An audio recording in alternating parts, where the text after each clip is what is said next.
Hi, it's Chris Watkin here, and I'm with Mark McGill at a Australian and UK joint estate agency conference here in July 2019. Mark, what are the biggest differences you've found talking to UK estate agents, the difference between UK estate agency and an Australian?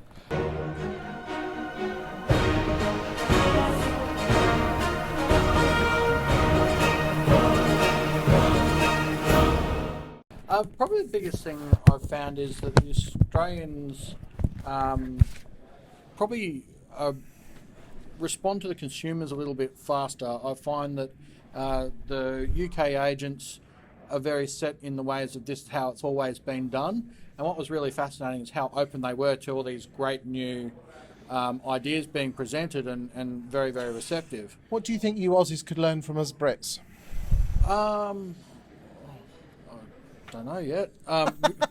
Honestly, like there was a lot of things. Because a lot, I must admit, we were learning a lot more from you. Yeah. Do you think that's a mindset thing? Quite often the Australian agents that we see coming over here seem to be earning, an awful lot of money. Or is that we just seeing the cream of the cream, and in Australia there's average agents as well as good ones? I think it's very much you're seeing the cream of the cream because there's just as many average agents. Okay. Probably one of the things that universally is there is a lot of similarities, even though we have different property legislations. The processes are still the same. Now you're what we would call in the UK an associate. So you basically work underneath a brand with a franchise brand. Yep. In the UK you've got Sean Newman, and these are names that I know you won't know. Keller Williams, they're the same. Yep. What branding do you work under? So I work for a company called Amber Werchon Property. So we're an independent brand, so privately owned. I love that because we are quick and nimble. If I see something I want to adopt, we can change that. How many fellow associates are in your firm then?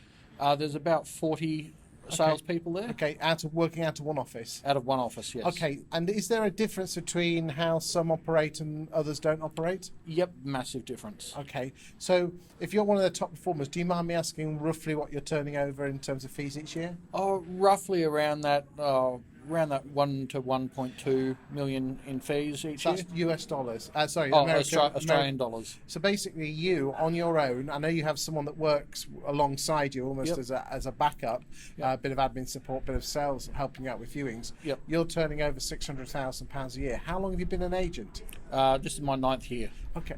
And were you an agent from day one? No, so I actually had a background as a registered architect, so that was my profession.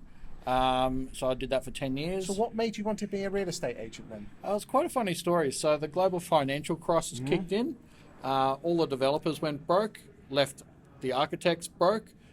So I actually started real estate 6 months in debt. So we had all our developer clients go broke and I ran out of money. So we had to basically leave the profession. To try and get new architectural jobs, I was going around to all the real estate agents and prospecting them, asking if they had any old properties that needed renovation, if they had any development sites. I would do a concept design for them. Amber said, "Mark, you're nuts," because all I was doing was helping these agents sell the property and I wasn't getting paid for it. She's like, "You have better knowledge than half the agents. Why don't you do real estate?" And she made a position available for me. Okay, and was it plain sailing from day one? I wouldn't say it was plain sailing, but I did have a pretty fortunate start. Okay. So I made 20 phone calls. I just started with my contacts of people in my phone. Okay. One of my friends said, "Yeah, I've got a property that's been on the market for 12 months. No one sold it. I'll give you a listing on it." And no one had figured out that it could be developed with 42 properties on it, and in 19 phone calls I sold it for $1.2 million. I bet they were very happy. Why do you think UK, you've as I said, you've talked to an awful lot of UK estate agents at this wonderful joint conference organised by Lee Woodward. While we're talking about Lee Woodward, what does Lee Woodward do as a trainer? I know he's not very well known in the UK, but in Australia he's up there with the best, and some even say he is the best. Yep. What makes him so different? I think for me what I like about Lee is it's very much process and framework that allows you to be yourself. It's not a carbon copy, this is what you say and do. Yeah. You're free to be you, and like every agent in there has their own different style. Now there is It's like a definitely skeleton, isn't it? There but, is. but you can still you can flesh it out. You can. Yes. I tell you what, I've been on the course. It's an amazing.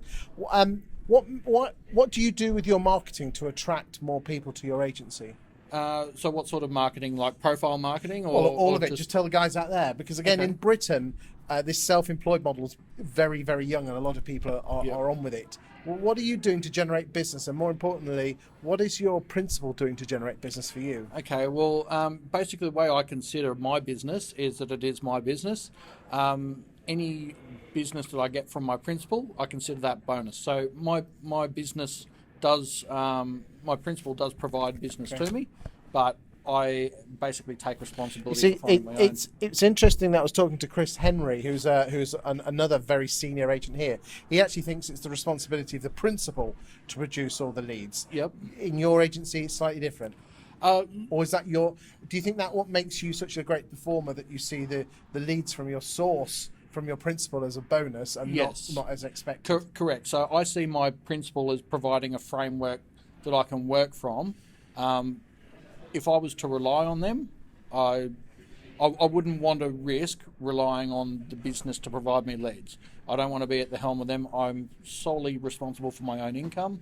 And so by investing in my own business and my own profile marketing, that future-proofs my business. So I'm never worried about where my next sale's coming from. Do you honestly feel happy almost giving half of your fee away to your principal, or whatever percentage it is?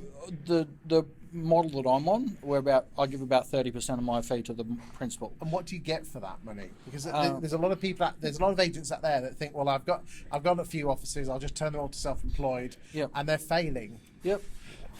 Probably the biggest thing is that there is safety in our brand. So we have a really strong brand.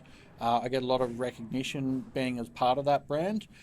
We get a lot of back-end office support, so all the trust accounting, all the contract administration, even just the safety of having 40 other agents. Like, sometimes you can't do everything yourself, and you've got 40 agents to choose from that have a level of expertise across the board.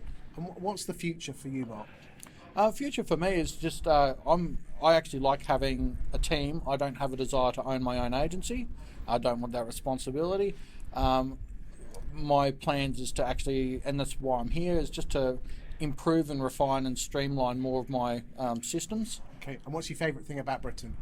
Favourite thing about Britain? Oh, geez, I love the pubs. Excellent. Love the pubs. Gotta love Can't the pubs. get you Aussies out the bloody pubs, can you? No, not at all. So, and also the architecture. Being an architect, love the history and the architecture here as well. Lovely. Thanks very much, mate. Thank Cheers. you very much.